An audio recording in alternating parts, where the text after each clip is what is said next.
900회에서 복리에 대해 설명을 드렸는데요. 그런데 복리도 이자에 대해 이자를 다시 가산하는 기간에 따라 그 결과가 조금은 다르겠지요.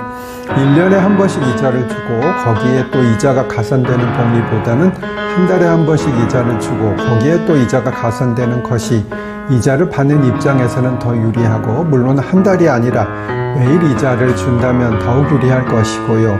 이것을 극단적으로 해서 매 초마다 이자를 가산해 준다면 더욱 금액이 많아질 것이고, 이것을 연속 복리라고 한다 합니다. 그런데 사실 금융기관에서 매 초마다 이자를 가산해 주는 것은 없고요. 매일매일 이자를 가산해 주는 상품이 있기는 하지요. 환매 조건부 채권, 즉 RP가 일부 그렇게 매일 이자가 가산되는 경우도 있지 않은가 싶습니다.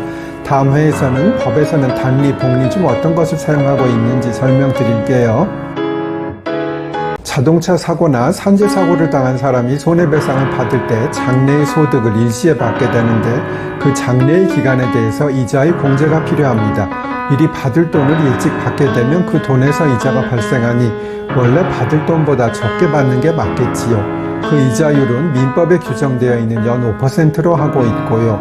그런데 곰곰이 생각해보면 만약 실세금리가 5%가 안 되는 상황이라면 5%로 공제를 하면 받는 사람에게 불리하고, 실세금리가 5%가 넘는 상황이라면 5%로 공제를 하면 받는 사람에게 유리하게 되겠지요.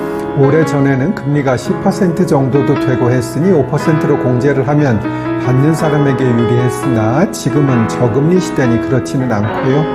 그래서 사실은 일시금이 아니라 정기금으로 매월 또는 매년 지급을 하면 이자 계산에 문제가 없기는 하나, 법원 판결에서 정기금이 나오는 경우는 거의 없습니다. 전의 쇼츠에서 이어집니다. 그런데 902회에서 설명드린 대로 장래 받는 돈에 대해 그 이자를 공제해야 하는데, 그 방법은 두 가지가 있습니다.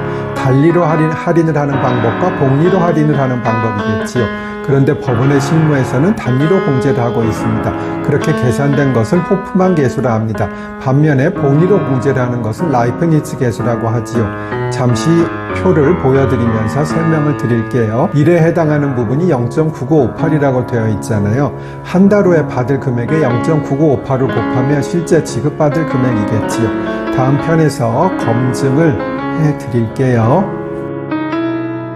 전의 쇼츠에서 이어집니다. 한 달 후에 받을 금액에 0.9958을 곱하면 실제 지급받을 금액을 수학적으로 계산한 것과 동일한지 검증을 해볼게요.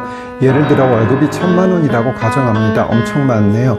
1000만원 나누기 괄호 열고 1 플러스 0.05 곱하기 12분의 1 괄호 닫고는 995만8,506원이고요. 저 표에 보면 1에 해당하는 숫자에 0.9958이라고 되어 있으니 1000만원에 0.9958을 곱하면 995만8천원이 되어 정확히 계산한 금액의 근사값이 나오는 것이지요. 그리고 2개월치를 계산하는 공식은 점점점이 되겠고요. 머리가 복잡하시면 저거 모르셔도 세상 살아가시는데 아무런 문제가 없습니다. 그리고 예를 들어 10개월치를 받는다면 보여드리는 10에 해당하는 개수인 월급액에 9.7773을 곱한 것을 받는다는 것이지요. 전의 쇼츠와 연결이 되네요. 복리의 마법이라는 것이 있어요. 얼마 차이가 없는 것 같아도 복리로 계산하면 훨씬 크다는 것이지요.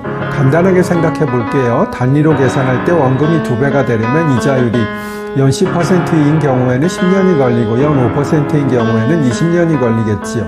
결국은 100을 이자율로 나누면 답이 나오잖아요. 그런데 복리로 한다면 원금이 2배가 되는 시간은 100으로 나누는 것이 아니라 72로 나누면 된다는 것이지요. 즉 복리로 계산할 때 원금이 2배로 되려면 이자율이 연 10%인 경우에는 약 7.2년이고 연 5%인 경우에는 14.4년이 걸리겠지요.